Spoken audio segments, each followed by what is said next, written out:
Amin. Puji Tuhan, Bapak Ibu Saudara kekasih dalam Tuhan. Saudara, saya pernah atau hampir sering mendengar orang yang terlilit dengan masalah hutang. Ya saudara, ada yang ratusan juta, ada yang miliaran, bahkan ada yang triliun, saudara. Sehingga akhirnya saudara, pihak perbankan harus menyita semua aset yang dia miliki. Atau jika tidak memiliki aset, maka dia harus berurusan dengan pihak yang berwajib. Yang jelas pasti akan masuk penjara jika hutang tersebut tidak dilunasi. Kalau dia melanggar perjanjian ya saudara untuk pelunasan, maka pihak perbankan dalam hal ini yang dimana dia meminjam uang atau apalah pasti akan berurusan dengan pihak yang berwajib. Bisa masuk penjara saudara. Yang dia jika tidak melunasi kemungkinan bisa penjara seumur hidup. Kalau hutangnya miliaran saudara, triliun. Tahukah kita sebenarnya saudara adalah orang berhutang kepada Tuhan. Kita berhutang nyawa, berhutang kehidupan. Dengan kematinya Tuhan Yesus di kayu salib saudara. Dengan darahnya yang mengalir. Saat itu kita menjadi orang yang berhutang kepada Dia. Mestinya kita yang digantung di kayu salib itu. Tetapi Dialah yang menggantikan kita. Banyak orang tidak menyadari akan hal ini. Kalau Tuhan Yesus tidak membayar hutang kita, saudara, pasti kita akan masuk ke api kekal.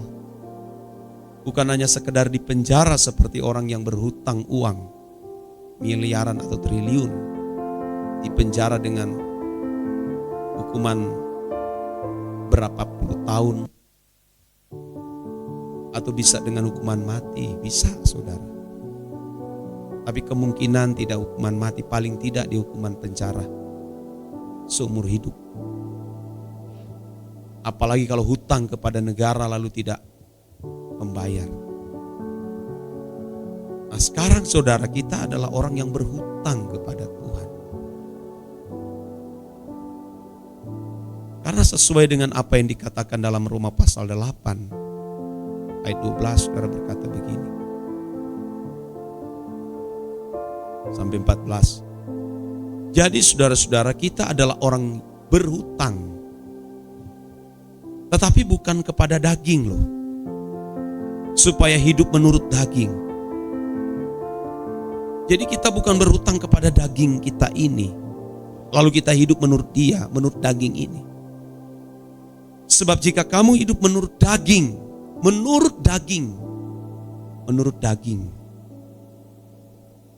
kamu akan mati loh. Tetapi jika oleh roh kamu mematikan perbuatan-perbuatan tubuhmu, kamu akan hidup.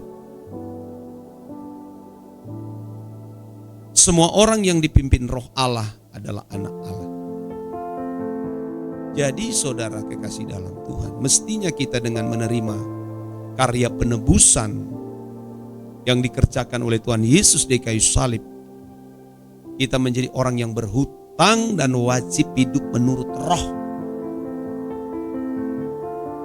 Hidup menurut roh itu artinya hidup menurut kehendak Allah. Bukan lagi kehendak daging ini untuk menuruti keinginan daging. Kamu pasti mati saudara. Atau kita pasti mati. Jadi kita harus benar-benar menghayati kehidupan kita. Apakah kita sudah hidup menurut roh atau masih menurut daging. Nah sebagian besar saudara kita masih menurut daging. Mulai dari gila hormat, gila pujian, ingin dipuaskan dengan kesenangan-kesenangan duniawi, materialisme, seks, dan berbagai kesenangan yang lain. Yang ditambah lagi dengan berbagai keinginan, entah itu keinginan mata, ya saudara, keangkuhan hidup. Itu semua keinginan-keinginan daging yang berlawanan dengan keinginan roh. Yang kalau kita tidak matikan keinginan daging ini, kita binasa, saudara. Itu sebabnya kita sulit pecah ketika kita ada di ruangan doa. Ketika sedang berinteraksi dengan Allah di dalam penyembahan, kita sulit pecah dan kita tidak bisa menghayati kehadirannya. Karena keinginan daging itu yang tidak dipadamkan, saudara. Mestinya kita orang yang berhutang, sudah masuk penjara Tuhan, tetapi kita tidak pernah memperkarakan hal itu. Kita menjadi seperti orang yang bebas, seperti anak-anak dunia yang menikmati segala keinginan dunia. Camkan ini, kita adalah orang yang berhutang kepada Dia. Yang mestinya kita hidup, bukan hidup kita sendiri lagi yang hidup, melainkan Kristus yang hidup di dalam kita masing-masing. Dan kita berkata, seperti yang Tuhan Yesus berkata, makananku adalah melakukan kehendak Bapa dan menyelesaikan pekerjaan. Jadi saudara-saudara kekasih dalam Tuhan, sudah tidak ada waktu lagi mestinya kita yang kita lakukan untuk kesenangan diri sendiri, tapi semuanya untuk Tuhan, saudara. Dari sejak kita bangun pagi sampai kita istirahat malam nanti sebentar, yang kita lakukan itu untuk menyenangkan Tuhan. Sebab Dia yang menebus, Dia berhak atas apa yang Dia tebus. Masa kita tebus barang dari pegadaian? Ya saudara, lalu barang itu berhak atas kita. Kita yang berhak atas barang tersebut. Kalau dalam tradisi Yahudi, ya umat perjanjian lama dulu, kalau seorang raja membeli seorang budak, itu sepenuh waktu seluruh hidup budak tersebut menjadi milik majikan yang telah membelinya atau raja yang telah membeli. Dan dia berhak untuk melakukan apa saja terhadap budak tersebut. Yang jika tidak menuruti keinginan raja atau majikan, itu disuka-sukain, mau diapain, mau ditendang, mau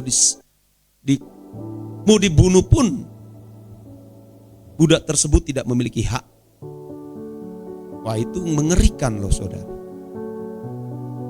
Kalau kita melihat latar belakang budaya-budaya di zaman perjanjian lama, apalagi itu di negeri asing, di Mesir, itu budak benar-benar ada budak diperlakukan yang memang tidak berperi kemanusiaan. Ngeri budak di zaman itu, saudara. Tapi namanya sudah terjual. Beruntung kalau dapat majikan yang baik. Tapi kalau dapat majikan yang bengis, wah. Nah, kita masing-masing berperilaku seperti siapa? Kita mestinya ini sudah menjadi budaknya Tuhan, bukan budak dunia ini. Budaknya Tuhan kita, saudara.